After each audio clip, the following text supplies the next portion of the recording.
Catus, Maximus here. Just give this a quick run before I fully take it apart. It's going to be a bit of an effort. Whoop. Does have a safety lockout.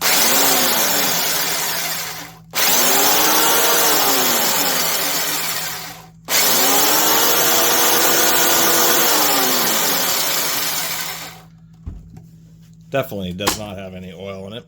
Make sure to unplug it. This is the Milwaukee 6215. So this is what replaced the old school 60s and 70s all metal Milwaukee corded electric chainsaws, which were regarded as being some of the best of just the corded electric straight up chainsaws. This 6215 is the upgraded one, and it has one big criticism, and that is the single bolt rather than using two bolts will hold the bar. They got a lot of criticism from that.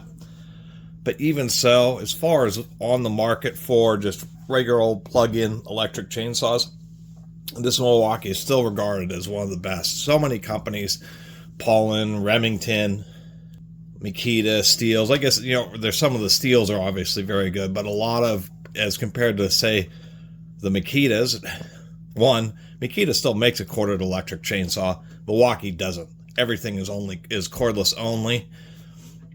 And the only corded tools that Milwaukee seems to have anymore are like their legacy stuff. Corded bandsaws, some of the bigger drills, corded sawzalls, which is kind of a shame that they don't have a corded chainsaw. Even so, this is still regarded as one of the best. Next to Milwaukee's own 6200, there's also a 6206 with a 12-inch bar. This happens to be a 16-inch bar. And for people who are looking for the information, it's a 50 thousandths chain, 3/8 chain link pitch, 57 links. So that's really what you have to remember. It's a 3/8 050 by 57 links. Many 16-inch chainsaws, like my cordless one, the brushless one that I got, is 56 link chain and 43 thousandths. That measurement has to do with the little guides here at the back of the chain. You can't put a narrower chain on a bar that's meant for a 50 thousandths chain because the chain will wobble back and forth too much. You can swap this bar out for one that will accept 43 thousandths chain, and you just get some extra power. The reason 50 thousandths is the standard is it's just determined that for the bar thickness and chain thickness, and you get a good balance of strength as well as a decent width in the cut, reducing potentials for binding, while also balancing load on the tool. So the big deal about this Milwaukee was when they upgraded to this new version, they actually included a proper band brake with the safety paddle here, as well as an electric cutoff. So when the safety paddle goes forward, it releases the band brake and disengages the motor. It is a gear reduction saw, but still has a 13 amp motor, still pretty darn stout. And that was really what people liked about it, was the fact that it did have a big motor. And unlike the Makitas, which just have a temperature overload, that was always the issue. If you really ran these saws hard, you can burn up the motor. I mean, chainsaws, especially as the chain gets dull, can require a lot of energy to drive. And you're burning up power cords, once again, burning up motors.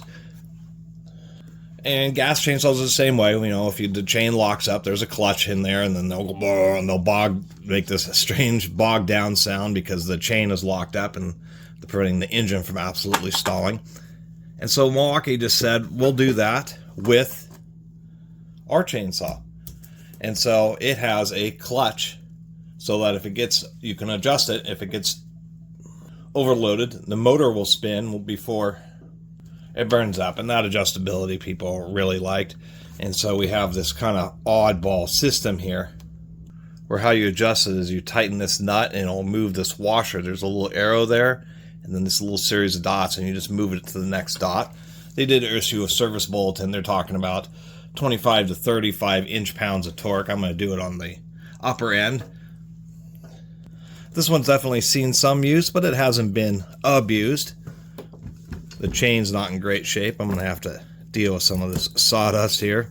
Always have to get new chains with the chainsaw. One thing that's interesting about this bar is is asymmetric. Most of them are just a straight rounded over, but this one kind of has this more sweeping curve on the bottom.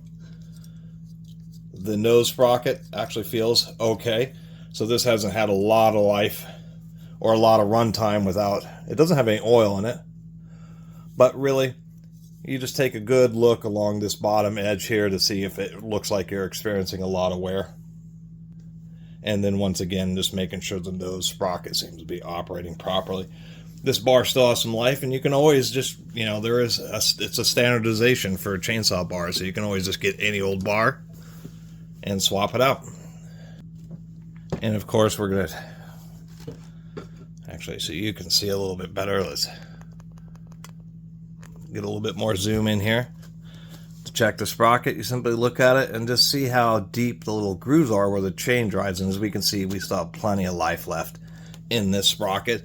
Those are obviously one of the most difficult things to find, although sometimes they can turn up if you hunt around online.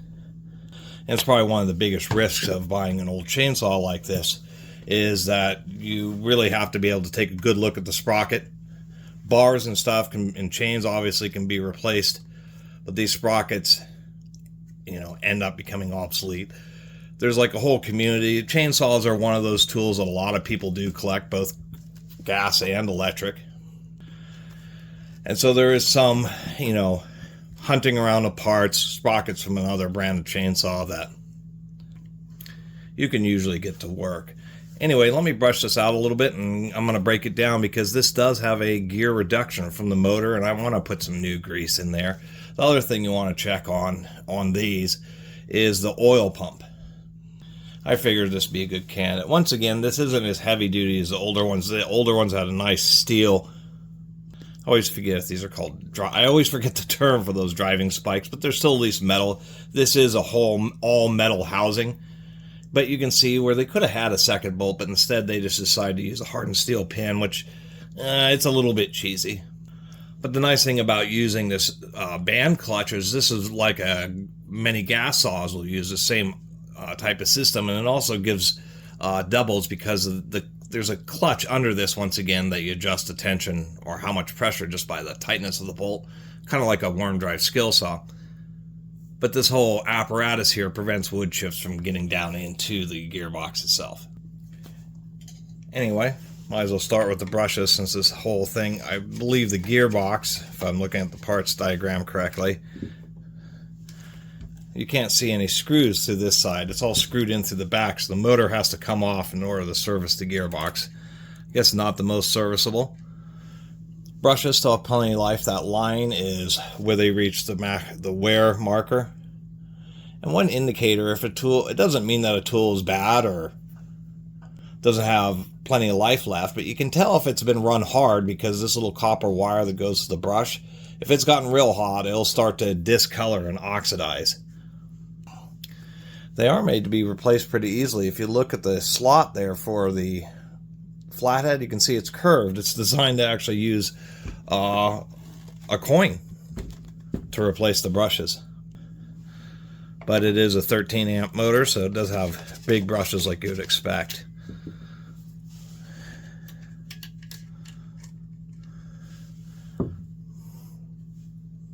I guess the one other thing is these switches. The easiest way to, since these are an obsolete linear switch here, you know, if that gives you trouble, there may be a way to take the switch itself apart, or what you have to do is just go by junk stores or Habitat for Humanity and just start looking at circular saws until you see one that looks like it has a similar switch and it will fit. And the reason you would want to do like a circular saw over a drill is a drill just won't have enough power, but a circular saw will have a pretty high power rated switch. We do have a normal lockout.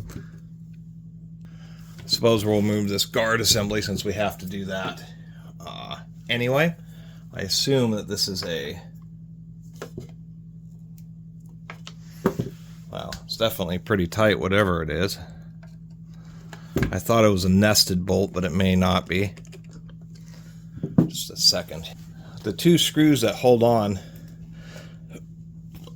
the safety paddle are Loctited in, and those things were pretty darn tight. As a matter of fact, I had to make sure I used a wide blade screwdriver that had maximum engagement across the whole slot, and had to use an adjustable wrench to get the extra torque. This is a nice feature. It is all steel inserts for this safety paddle. 3 screws for the handle, 1 machine screw that goes through the kind of the back portion, a pretty big heavy one through the front portion, and then a small one at the back of the handle. Actually, they're all different, but in this case it's pretty easy to know which one goes where. And then that, I assumed,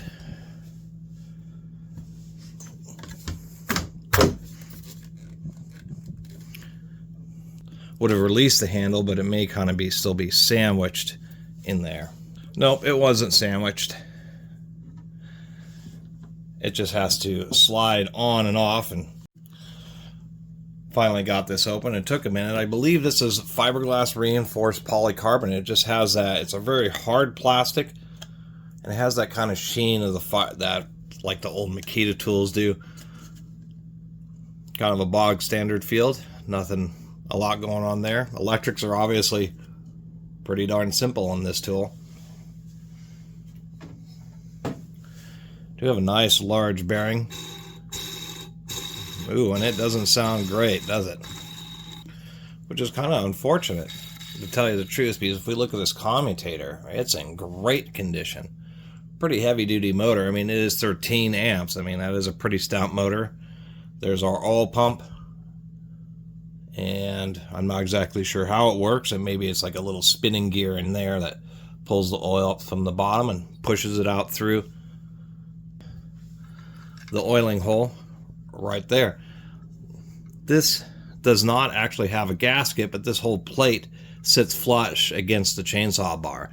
I did a review of some cheesy Chinese one with a plastic housing, and the problem with theirs is they had the oil gallery was recessed, so it wasn't sealed with the bar, and then they didn't actually include a normal seal with it. This tank sticks with the cover, and so it kind of has this boot on it to help, I guess, reduce oil from just running around and getting inside the body of the saw. And so you actually have to remove the cap. And the only thing I can really complain about here is why they put the oil fill at the bottom of the tank rather than the top.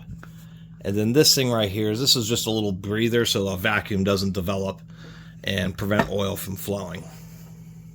This bearing wasn't particularly tight in there. We do actually have some pretty large gears in here.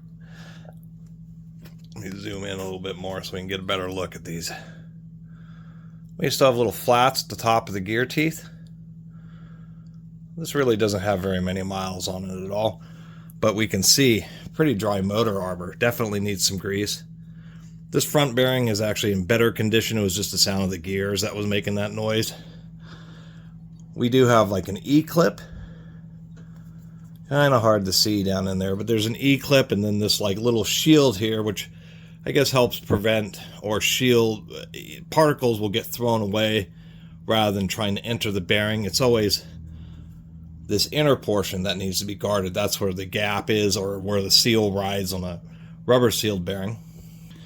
So in this case, that E-clip provides how far down the bearing gets pushed, as well as just providing a little extra protection. We do still have a steel fan in this. Not a bad motor.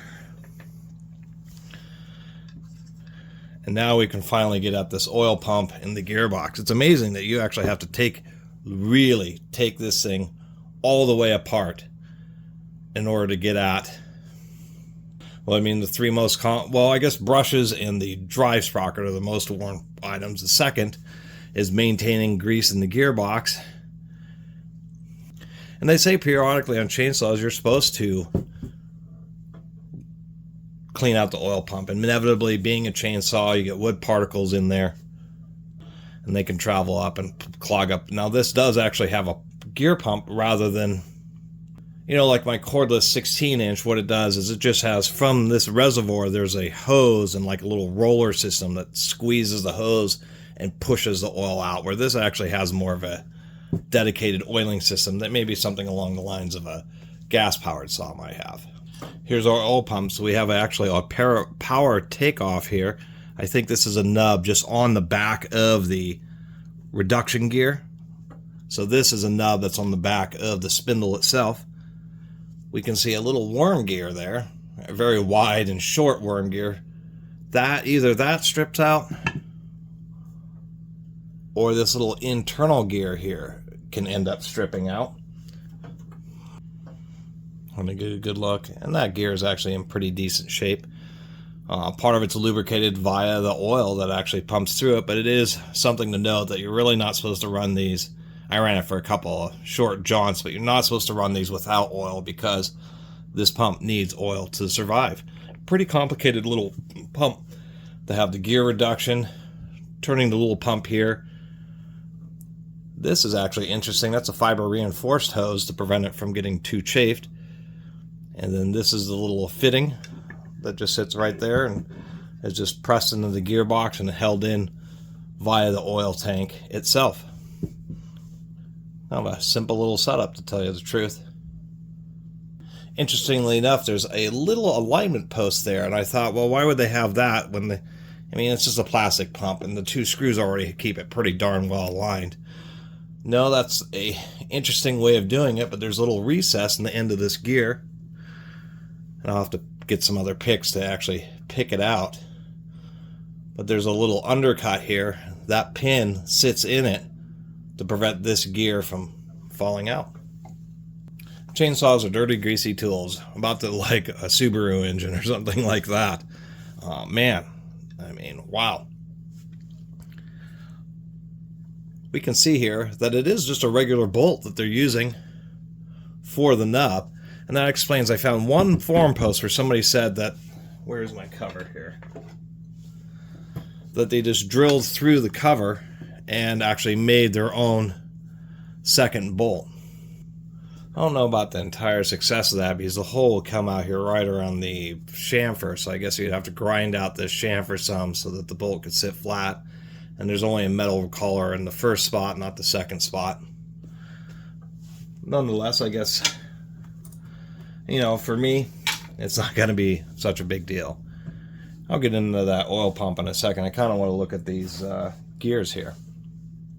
Not much grease in here at all, though you kind of think, being a chainsaw and already having an oil pump, that they may have figured out some kind of system to get at least a little bleed or a few drops of fresh oil every once in a while in here. Instead, they only put a little bit of grease in there. And Milwaukee is usually known for putting a lot of grease, although this isn't an American-made tool. It's only been the American-built Milwaukee tools that I've seen with massive amounts of grease. And even if you do overload this gearbox, it'll just find its way around the spindle here and out through this bushing, which I'm now realizing you do want to be careful of, because that would end up kind of getting up into the clutch there. Although the clutch system kind of seems like it's, it's for a chainsaw, so it's going to be involved with, oily environments, and we could see that oil is already inside it. Spur gear held on the shaft via just a keyway, and interestingly enough, no snap ring. It's not press fit. I could almost push it up by hand. It's just stopped at the back by the surprisingly small back bearing. I wonder if you can see what size that is. A 607. It's even smaller than a 608. That's a little cheesy that you're using. At least it's a ball bearing. It just happens to be a really tiny one. Even though, it's one of the smallest bearings I've seen in like a full-size Milwaukee tool. You'd think they would have put a larger one in there. Who knows? Anyway, this gear looks pretty good. And fortunately, this little bearing actually feels just fine. Obviously, there's some variations of the tool, because you can see a little provision here, where there may have been different positions for the screws that hold on the oil pump. I assumed at various different models of saws. And it's kind of interesting to see the castings for that. And then what we have is the main plate. That's actually a nice aluminum casting there. Not a lot else to say about this saw.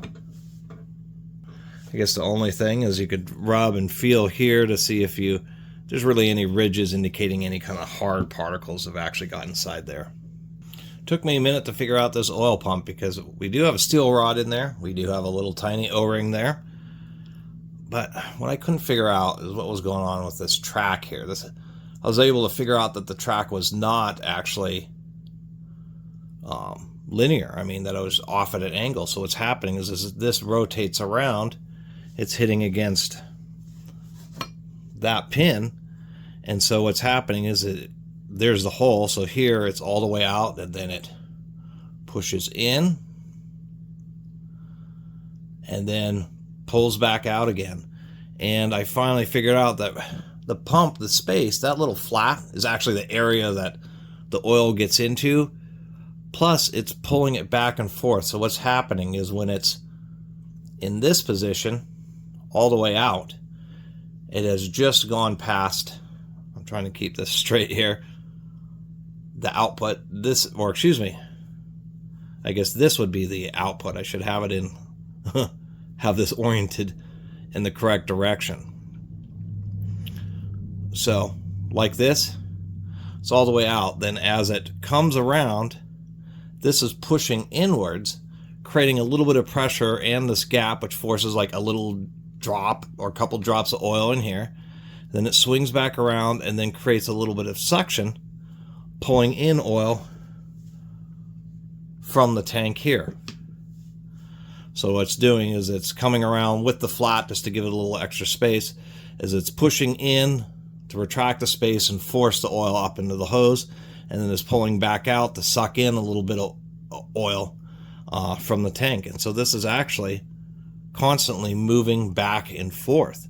So I'm surprised there isn't more lubrication in there. This O-ring stays in good condition just because it's fresh oil on the front side of this. But this whole area where the gear is, I mean, this kind of proves how low hours it has, because this gear is something that would wear out pretty darn quickly, to tell you the truth. And I did find some forum posts about my saw not pumping oil anymore, and it's either a failure of this O-ring, this little plastic nub on the back of this has failed, so the gear can't reciprocate, or the teeth have actually ground off, either it or its little this guy, its little worm drive gear. So I'll definitely be making sure I put some grease inside here to increase the life of the oil pump. But that's an interesting design, that it actually is reciprocating back and forth as well as rotating to actually give you the pumping action. Just getting this thing back together. I already got the gearbox together. The way that front gear shifts a little bit, well, as soon as, you have to kind of tap it in, but they're always a little bit tight. So you just try to turn the spindle. If it doesn't spin pretty freely, you just actually tap a little, put some tension on the screws, and then tap with the plastic hammer on each end. And that kind of makes sure that this bearing sits all the way down flush, and that the gear gets all the way flushed up, and then you can tell because it'll operate smoothly. Got some extra grease in there, and put some grease in the little slot for the reciprocating action of the oil pump and for the gear. Which is kind of interesting that this oil pump needs both the gear to drive it as well as a pin to operate the, it's a double acting, because it's spinning and reciprocating, a double action little oil pump. I'm just so surprised that they just assumed, oh, well, it's nylon gears, they ought to last as long as the saw needs to last. And a little bit of grease, especially on nylon gears, can help quite a bit, because under heavy use, a lot of the reason the gears strip isn't just like load, which is pretty limited on this pump, but it's just the heat. If you use it a bunch, the plastic starts getting softer and then wears out more quickly. So kind of glad to have taken this apart. Don't do what I did and fasten the pump before you get the tank connected. The pump also helps hold the tank into the body. Also, in case you're wondering, the fiber reinforced hose has little clamps on it because it actually has a little bit of pressure, and that's what prevents the hose from slipping off. The other end is suction, so they don't need a clamp because it's always trying to suck the hose on tighter.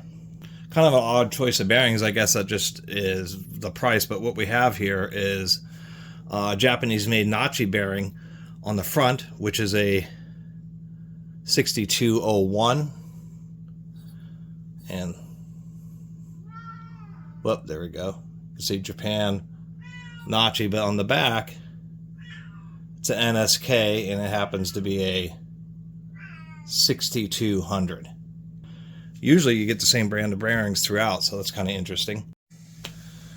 So this video is getting way too long, so I went ahead and put it all together. I'm going to repeat this section at the front, at least the section where I talk about my first experience with a corded electric chainsaw. I'm going to have to do some, or I should say do a comparison at some point just to see how it stacks up against the only other chainsaw I have an experience with, which is the 16-inch 40-volt brushless. It's a Badger. It's a, I guess, a no-name brand trying to make a name. Anyway, to really see how the performance stacks up, even though this does have a thinner chain. This is a 43 thousandths, where it is a more standard 50 thousandths on the Milwaukee here. But this doesn't have any clutches. I mean, it has a brake for the emergency stop paddle, but otherwise it's actually a direct drive brushless motor using a pretty big outboard motor. So that whole section, the drive section, is actually pretty respectable on this. And when you start getting up into the 36 volt, you actually have pretty reasonable power for cordless chainsaws. Just that this would suck down the battery. And even though the pump system is much more simple because it just uses a roller that pinches a hose that kind of goes around the drive, ultimately the advantage to that is that there isn't any gears or anything. The only thing it can wear out is a piece of vinyl hose, or I think it's vinyl, and that piece of hose can be replaced, and so you never have to worry about the oil pump failing.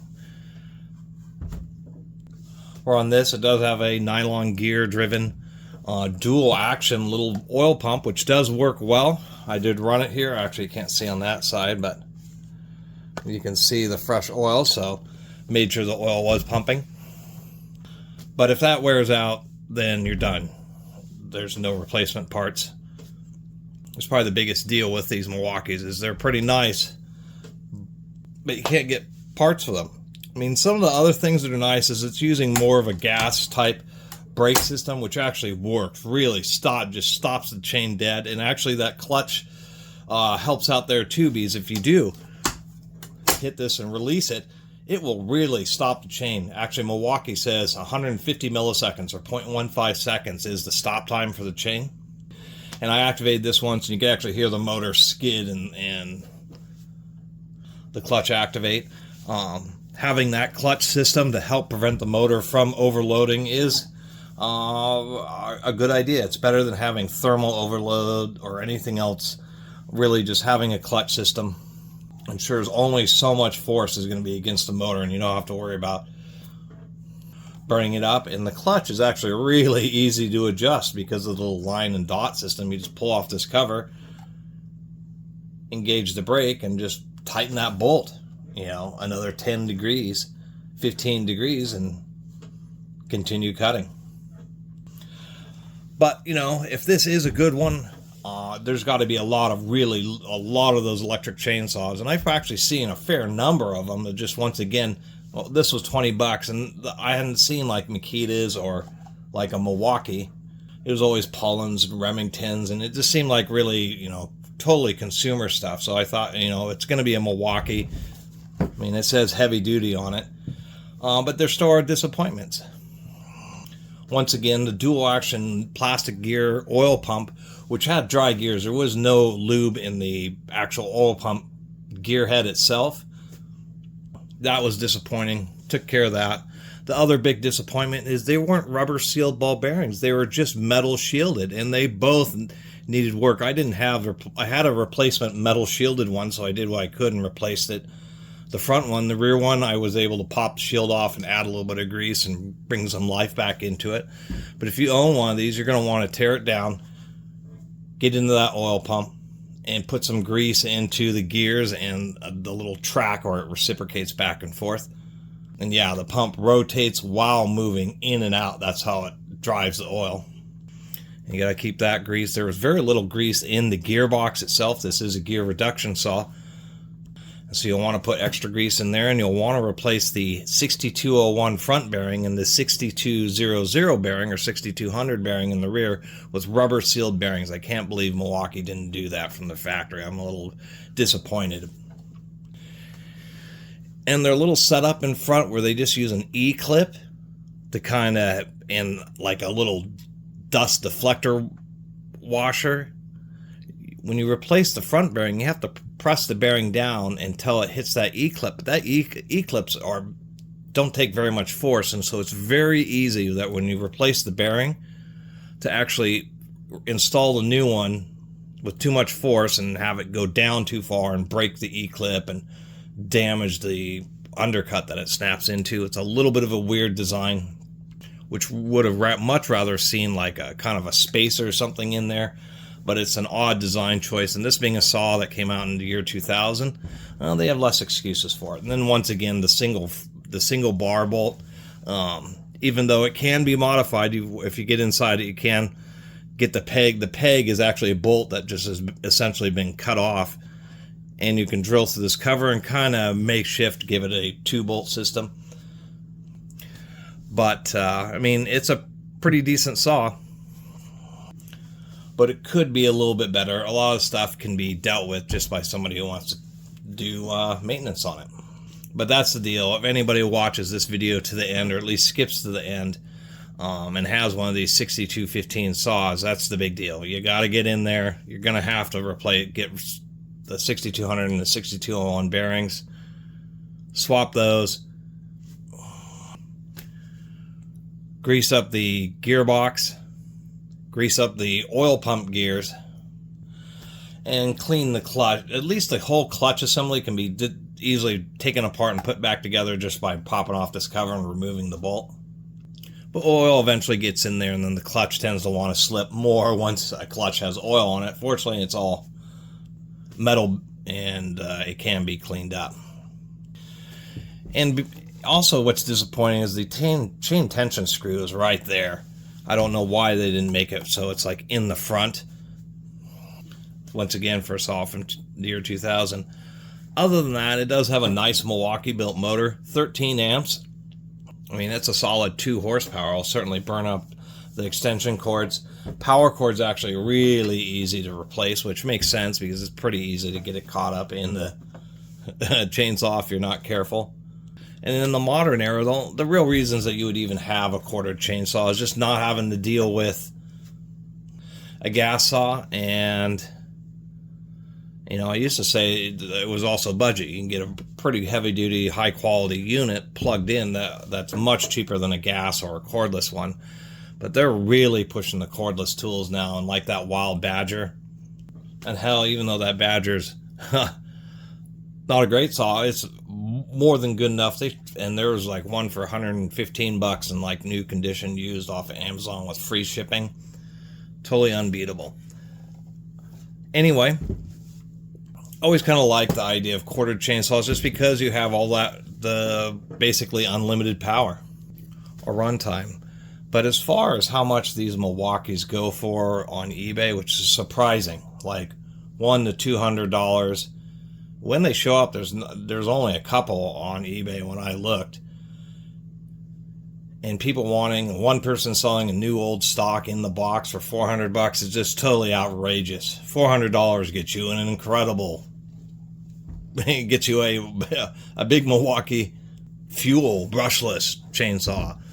And those modern brushless chainsaws from the name brand manufacturers, I mean, it's been shown some of those actually have real power that's competitive to the gas ones, just without dealing with all of it. But as far as this saw is concerned, I like it. I'll keep it, but I'll also be keeping my eye out for other, what looks like professional grade, maybe one of those Makitas, or I think there's a few other quartered saws that are pretty respectable. But as far as this Japanese-made Milwaukee is concerned, it was definitely, seems that when they were originally came out with it, it was not designed to be what a steel gas saw was supposed to be or compete with it as far as longevity. It was just supposed to be, you know, a good corded, you know, commercial grade or heavy weekend warrior type saw. But if you had to spend all day cutting up hundreds or even thousands of pieces of firewood, you would certainly wear a saw like this out. And once again, oil pump lubrication, things that need to be dealt with, or it will ruin the oil pump, which is a shame, because when the oil pump goes out, the saw is junk. I mean, you're not going to manually oil the bar every 1 or 2 cuts. The big deal about integrated pumps is they provide a continuous lubrication stream while the entire time the saw is running. Even older ones where you have to kind of pump a few pumps into it, do a cut, and then do a few other pumps. Those are even annoying enough. They work for tiny pruning saws, but when you get to like a 16-inch, you really need a continuous oil flow. Lack of sealed bearings and 1 bolt. Ouch, Milwaukee. You could have done better, but I can only imagine how bad some of these. I bet there are some of those just cheap renting, or some of those really cheap ones that they've sold for decades. I think it was the 70s when these things really started to come into their own. I mean, some of those things I'm sure are just ready to have a meltdown, or basically will last a few tens or a few dozen hours to maybe a couple hundred hours before they're just destroyed and you have to throw them away, which is kind of a shame. And I do wish this Milwaukee was better, but what's kind of nice is if I want to loan somebody one, I won't do the expensive brushless. I'll loan them this thing. Even though I admit it does have a pretty solid weight, it just certainly isn't like the 6200.